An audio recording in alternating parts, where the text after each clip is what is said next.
deputada bolsonarista que, assim como toda a sua turma, está sofrendo muito com a prisão do condenado inelegível, tenta defender o indefensável falando muita groselha na Comissão de Direitos Humanos. Mas a Erika Hilton estava lá, meus amigos. Ela ligou a metralhadora e nos deu um presente de Natal, destruindo os bolsominions e despejando só verdades. Se você quer lavar a sua alma hoje, é só ver esse vídeo até o final.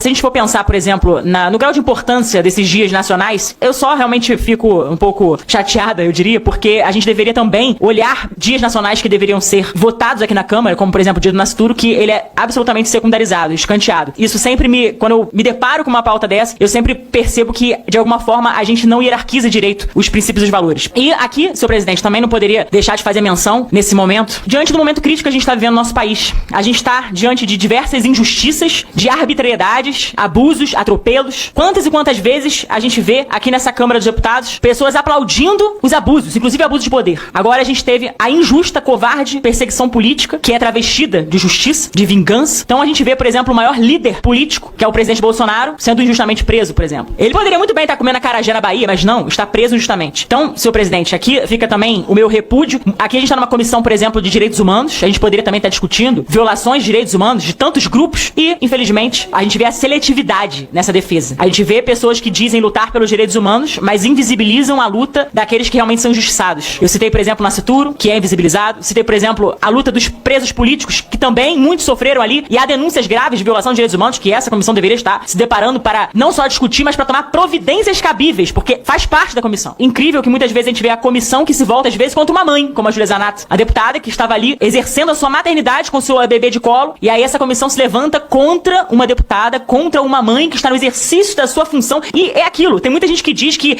é a favor, por exemplo, da maior inserção da mulher na política, mas não busca entender que a mulher tem que compatibilizar a sua vocação à maternidade também. E da mesma forma, senhor presidente, com todo respeito, ele fala isso, me preocupa a gente também não se voltar com a mesma veemência contra violações de direitos humanos que ocorrem com presos políticos, com senhorinhas com Bíblia nas mãos. Um general de quase 80 anos, que foi injustamente preso, de uma forma covarde também, o tratamento que é dado a ele, degradante. Então, quer dizer, a gente tá numa comissão de direitos humanos, senhor presidente. E se a gente não puder falar sobre isso, eu não sei onde que a gente pode falar. Eu ia me ater a falar apenas do projeto em si, mas não posso, diante do exposto colocado nesta comissão, não me ater a alguns detalhes. Primeiro, a alegria do Brasil e da democracia diante da resposta contundente e séria dada pelo judiciário brasileiro a criminosos, bandidos inclusive que queriam violar o uso de tornozeleira eletrônica. A deputada que me antecedia falava que Bolsonaro poderia estar na Bahia comendo acarajé. Poderia mesmo, se não tivesse atentado contra a democracia. Poderia mesmo, se não tivesse planejado matar o presidente Lula, o presidente Alckmin, o ministro Alexandre de Moraes. Poderia estar na Bahia, poderia estar em Belém, poderia estar onde está, mas estava cumprindo prisão domiciliar na casa dele, tentou, com uma ferramenta, destruir a tornozeleira eletrônica, deu várias versões à justiça. Primeiro falou que foi uma topada. Ah, dei uma topada numa porta. Aí depois não foi mais a topada.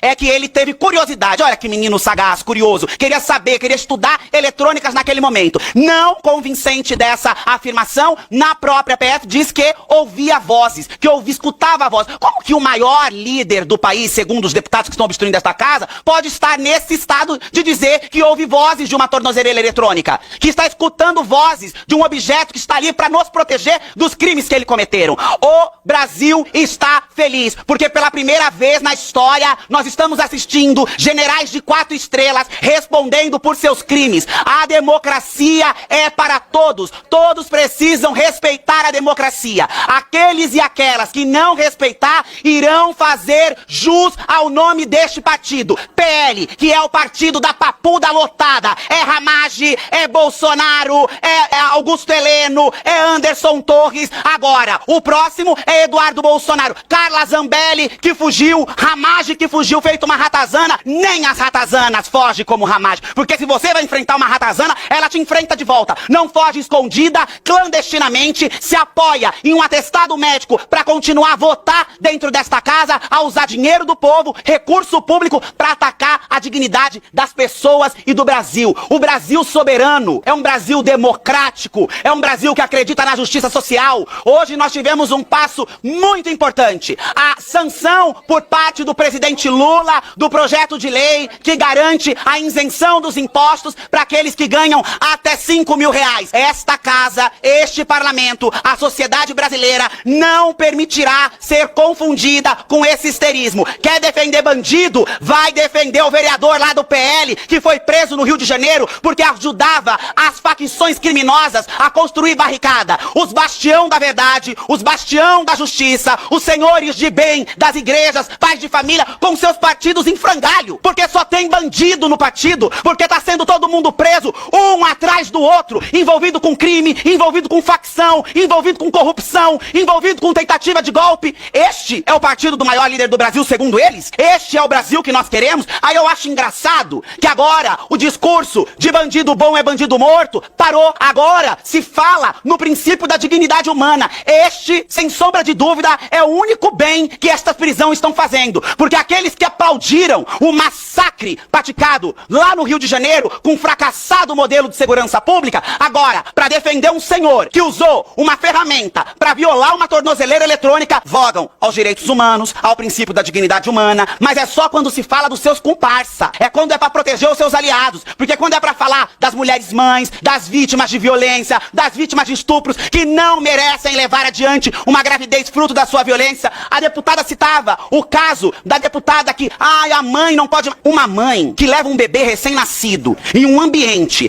onde há alto risco de bomba, de tumulto, de correria, acho que nós poderemos colocar que esta criança foi usada como escudo. E aí a gente não pode confundir as narrativas. A gente não pode permitir que se tente eufemizar, se diluir aquilo que de fato é. Porque ali não era uma mãe trabalhadora, como muitas mães no Brasil são, sem vaga de creche, sem ter onde deixar seu filho, passando 1 milhão de perrengues nesse país e trabalhando de maneira digna. Ali era uma deputada oportunista, se aproveitando de um bebê recém-nascido para tentar criar um escudo contra uma ação covarde, antidemocrática, arbitrária e de baixo nível, como é a prática desses setores, que foi tomar a mesa da presidência para impedir os trabalhos, porque, volto a dizer, usam o poder público, usam a Câmara dos Deputados para fazer daqui um curral, um puxadinho, o cercadinho da família Bolsonaro. Acabou! Bolsonaro está condenado, está cumprindo pena, e vou te dizer mais, está cumprindo pena em uma cela que é melhor do que a casa de muita gente nesse país. Tem ar-condicionado, tem televisão, tem vigilância 24 horas. Quem é que tem alguém cuidando de você 24 horas por dia? Quantos brasileiros têm ar-condicionado nos seus quartos no Brasil? Bolsonaro tem. Condenado, pagando a sua pena, não há politicagem do processo. Trâmite julgado com direito de ampla defesa, com direito ao contraditório, foi ouvido, conseguiu colocar, as provas são contundentes. E o Brasil e a democracia brasileira, que apesar de jovem, se demonstra firme, manda um recado aos fascistas, aos amantes da ditadura, que nós não teremos espaços, que se atentar contra a Constituição, que se atentar contra a dignidade do Estado democrático de direito, vai ter o mesmo fim desses que estão cumprindo penas, ou vai ter que andar que nem Eduardo Bolsonaro e Ramagem, clandestinamente, fugindo, dando golpe, se escondendo feito baratas, porque é isso que esses deputados estão fazendo, se escondendo feito baratas. Eram valentões, diziam que bastava um cabo e um soldado, e agora ninguém nem sabe por onde anda, porque covardem, porque estão fugidos, são foragidos da justiça, são a vergonha desta casa. E que bom que o ministro Alexandre de Moraes mandou a determinação que nós esperamos veementemente que o presidente Hugo Mota cumpra essa determinação de cassar este mandato. Eduardo Bolsonaro, Ramagem, Carla Zambelli e toda esta corja que nós voltamos a dizer da papuda lotada, porque cada dia vai um. Daqui a pouco vai ter que fazer uma papuda para o PL, papuda do PL, porque sempre vai alguém, é um crime novo, é envolvimento com não sei o que, é envolvimento com não sei o que lá. Aqui nos corredores bradam a honestidade, a verdade, a justiça. Tem que matar no morro, porque lá todo mundo é vagabundo, lá só morreu traficante, lá todo mundo é bandido, lá ninguém presta. Aqui é todo mundo de bem. Não é o que dizem os noticiários, não é o que mostram as investigações, não é o que diz o sistema de justiça brasileiro, que atuou de maneira contundente. Hoje o Brasil está feliz. Hoje o povo brasileiro aplaude. Aplaude não a prisão de ninguém, aplaude a democracia, aplaude a justiça, aplaude a soberania do nosso país, porque é para isso que trabalhamos, é para isso que somos eleitos, para defender o Brasil, para defender os interesses do povo brasileiro, e não para ficar usando Presidência da República, órgãos da Presidência da República, Polícia Federal, pra tramar contra a vida das pessoas. Ou pior, usar um mandato de vereador no Rio de Janeiro, com todo aquele colapso que nós assistimos, para ajudar criminosos. Nós tivemos um deputado que foi às vésperas da tentativa de fuga de Bolsonaro, porque Bolsonaro só não conseguiu fugir que nem Zambelli, Ramagem e o filho, porque é um pateta.